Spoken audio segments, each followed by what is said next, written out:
Today I am going to read and you are going to listen from Chaucer to TOTTEL'S Miscellany, 1400 to 1557.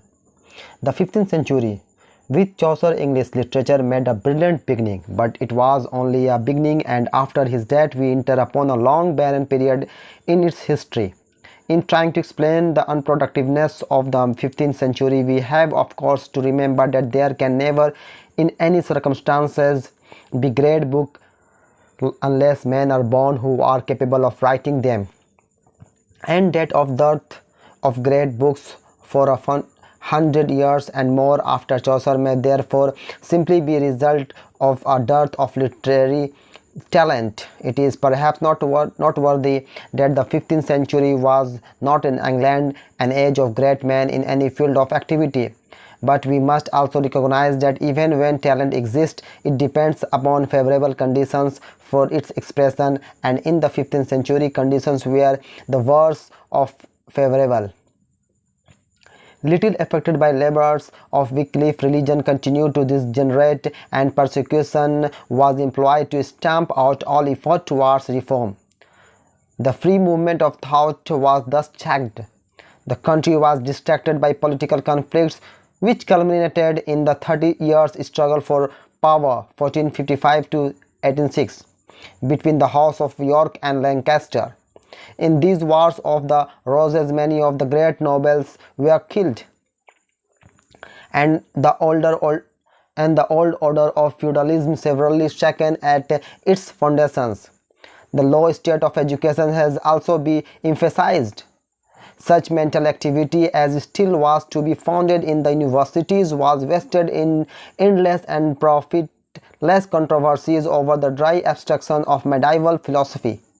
While outside these centers of learning, and especially among the fast-rising middle classes, a mercenary and sordid spirit prevailed, which was hostile to intellectual interest of any kind. In 15th century England, therefore, there was a little enough to inspire and much to express literary genius. We shall indeed see presently that sign of new life became increasingly apparent as the century ran its course. But we may conveniently postpone the consideration of these till we come to deal with the revival of the early 16th century period of the 15th century. The poor quality and general lifelessness of 15th century verse is at once suggested by the fact that the greater part of it is imitative. Nearly all the poets tried to walk in Chaucer's footsteps, and with little of his genius labored to reproduce his matter and style. Here and there real sympathy of mind and a touch of genuine power gave birth to work heavy and distinct merit of its own, as in the beautiful, the flower and the leaf, the poem long ascribed to Chaucer himself, but now referred to some anonymous writer of his school. But on the whole, like all merely imitative things in art, such production of slight permanent value.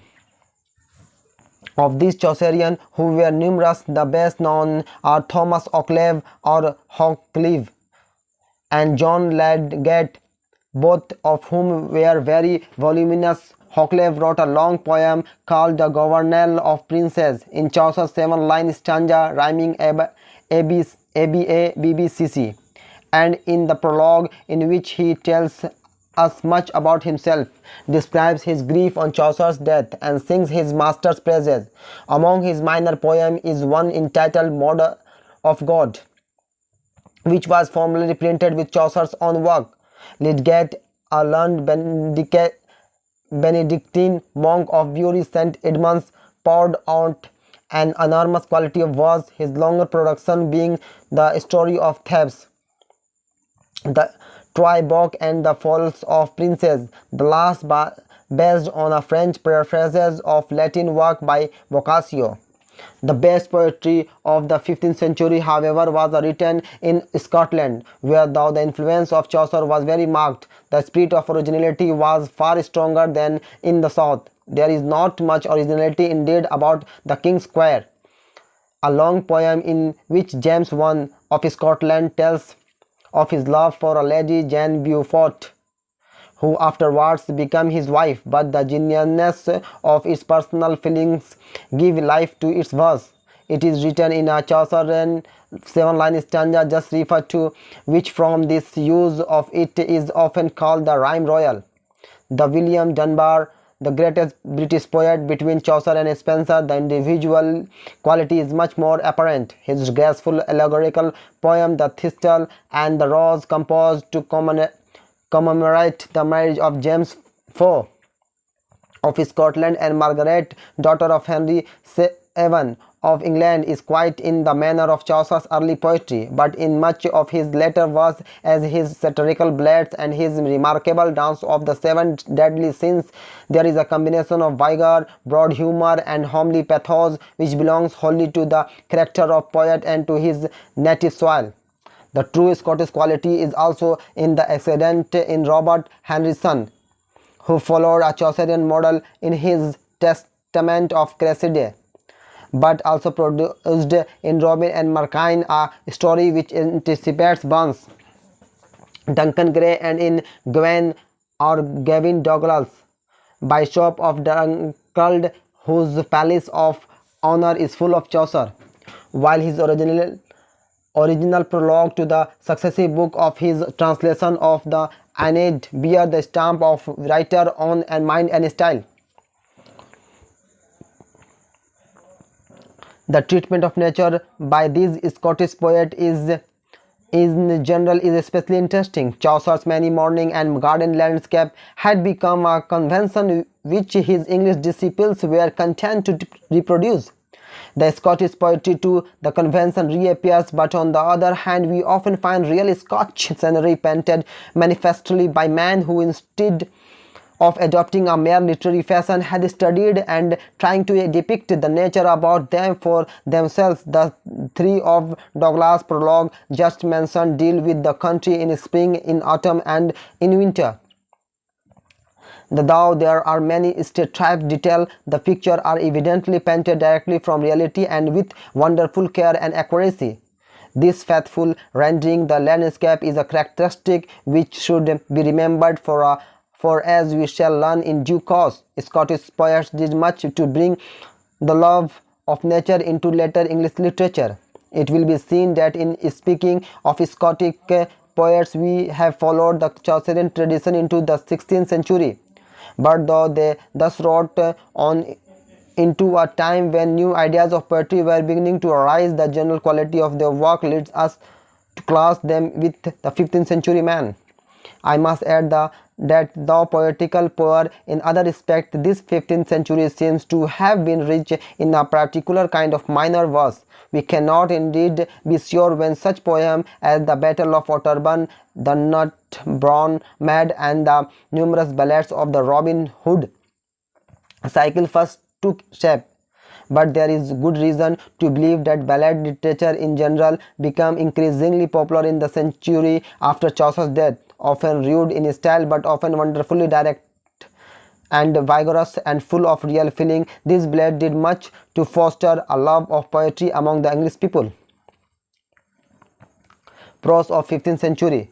Meanwhile, more promising work was being done in prose than in verse, for Englishmen were beginning to shape the rough material of their native tongue into something like literary form of the various purposes of instruction and entertainment. Reginald Peacock, Bishop of St. Asaph's and afterward of Chichester, who took an active part in the religious controversies of his days, without however satisfying either the Lollards for whom he was too conservative, or the Orthodox churchmen for whom he was too radical, made a bold break with a tradition which Wycliffe had failed to shake when he set out his argument in English instead of Latin, and his repressor of overmuch blaming of the clergy and his book of faith must be mentioned as landmarks in the history of our prose.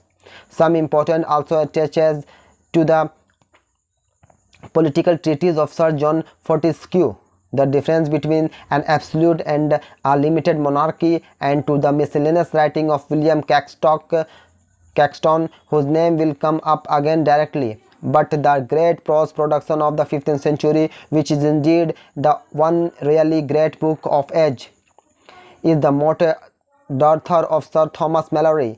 Of the author we know nothing for certain except that he was a knight, and that according to Caxton's statement he completed his work in the ninth year of King Edward IV, that is in 1470. This work is a compilation made from a number of French romances dealing with the different portions of the vast cycle of legend which had grown up about King Arthur and his Knights of Round Table, Malory's object being to digest scattered stories into a connected summary. To this end, he treated his material with a very free hand, selecting, rejecting, abriding, adapting, and rearranging to suit his purpose. His narrative has little unity or proportion, yet when the immense difficulties of his task are considered, we must give him full credit for the measure of success which he certainly achieved. In an age when the medieval spirit was fast dying and the old feudal order rapidly becoming a thing of the past, Malory, a man of retrospective mind, looked back with sentimental regret, and his book is full of noble acts, feats of arms, of cavalry, prowess, hardiness, humanity, love, courtesy, and very gentleness, which formed at least the ideal of the ancient system of knighthood. There is a good deal in his pages none the less which shows how very different in many matters his moral standards were from on, but his general tone is sound. The Morte d'Arthur holds a high place in literary history not only on account of its intrinsic interest but also because it has been a wellspring of inspiration to many modern poets such as Matthew Arnold, Swinburne, William Morris, and preeminently Tennyson, whose ideals of the king are largely based upon it. In style it is artless, for Malory pays little attention to grammar, and his sentence structure is often faulty, but he is wonderfully racy and picturesque, and on occasion he becomes really impressive. The revival of learning. We have said that notwithstanding its literary barrenness, sign of new life became more and more apparent as the 15th century ran its course. To understand the place that it occupies in our literature as a period not of production but of preparation, we have to consider the growth of influences which were to contribute the great intellectual awakening of the century following. The origin of these influences is to be sought in the Italian revival of learning. That revival began, as we have learned, with Petrarch and Boccaccio in the 14th century, but it is with the 15th that we enter the great age of Italian humanism, when wealthy men like the Florentine banker Cosimo de' Medici and his grandson Lorenzo the Magnificent become munificent patrons of scholarship and the arts, when monastic libraries were ransacked and innumerable long forgotten treasures of Greek and Latin literature brought to light, and when a boundless enthusiasm for classic studies swept through the whole educated community. In the development of literature, this revival of learning worked in two ways. It did much to emancipate thought from the bondage of medieval theology by restoring the generous spirit and ideals and ideals of pagan antiquity, and it presented writers with literary masterpieces which they might take as models for their own efforts. For these two reasons, the Renaissance is rightly regarded as a chief force in the making of modern European literature. Hence the importance of the fact that England now began to share in this new liberalizing movement. English scholars crossed the Alps to study at Padua, Bologna, and Florence, beginning back with them the inspiration which they had received in this great center of culture, and thus before the century was out, the new learning was firmly established at Oxford and Cambridge. Young Englishmen of rank considered a visit to Italy a necessary part of their education in the art of life, and in this way another channel was opened up through which Italian humanism flowed into English soil. Nor must we forgot how much the progress of the new learning and the diffusion of all the various influences which it bred were helped by the introduction of printing, which by multiplying books, popularizing knowledge and disseminating ideas did more than any other agency to break down the old intellectual boundaries and to change the spirit of the world. William Caxton, who setting up his press at Westminster in 1476 became the first English printer, thus deserved recognition as one of the great forerunners of the intellectual revival of the 16th century. Literature of the early Renaissance in England. The result of this revival are the first shown in the literature of the early Tudor period, which historical is of great significance as the prelude to that splendid outburst of creative energy which was to give glory to the age of Elizabeth. In prose, we find little as that can be classed as general literature, though a good deal that is important in connection with the special subject which we are beginning to occupy the agitated man's mind. William Tyndale's English New Testament, the complete English Bible of Miles Coverdale, and Cromwell's Great Bible reflect the steady growth of popular interest in the scriptures during the years immediately preceding the Reformation, while they exerted great influence in the development of standard English prose.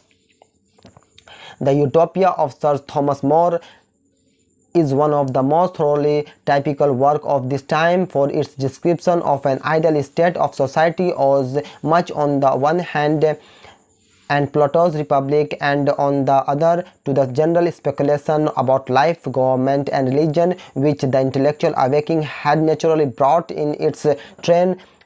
But though written in Latin in 1516, it did not enter English literature till 1551 when it was translated by Ralph Robinson in Roger Ascham. We have one of the earliest masters of original English prose. His Toxophilus or School of Shooting was in the author's own word written in English tongue for Englishmen. His much more famous educational treatise, The Schoolmaster, was published by his widow 2 years after his death. In revival of English poetry, which was meanwhile the principal feature in the literature of period, the most pronounced direct influence was that of Italy. A few poets indeed either carried on the Chaucerian tradition or struck out on independent line for themselves. Among them Stephen Hawes, whose pastime of pleasure followed the old allegorical mode, and John Skelton, who began by imitating Chaucer but later evolved a coarse vigorous style of his own for his satirical attacks on Cardinal Wolsey. But the new movement in poetry really began at the thoroughly Italianized court of Henry VIII. In this new movement, two names stand out conspicuously, those of Sir Thomas Wyatt and Henry Howard, Earl of Surrey. Both these men were filled with the spirit of new culture and had drank deep of Italian poetry, and it was under this influence that, as the early critic Puttenham phrased it, they greatly polished our rude and homely manner of vulgar, that is vernacular poesy, from that it had been before. Together they borrowed from Italy and love poetry, Amorist poetry as it was called, which Petrarch and his follower had made popular, and with it the form called the sonnet, while Surrey, in imitation of Italian models, was the first English poet to use the unrhymed 10-syllabled verse, to which the name blank verse is popularly applied. Wyatt and Surrey are the chief poets presented in a collection of songs and sonnets by various authors, which is commonly known from the name of its publishers as TOTTEL'S Miscellany. Published in 1557, the year before Elizabeth came to the throne, his work deserves special mention in any history of English literature, for it distinctly marks the dawn of the new age. It will be noted that thus far we have taken no account of development of drama during the period which we have passed under review. We will deal with this important subject in our next chapter. This is the table of English literature from Chaucer to TOTTEL'S. Henry IV, Hoccleve, James, War of Roses, Progress of Classic Studies, Castron Printing Press, Battle of Bosworth, Henry VII, Dunbar Dance of the Seven Deadly Sins, Henry VIII, Edward V. That is Tottle's Miscellany 1557.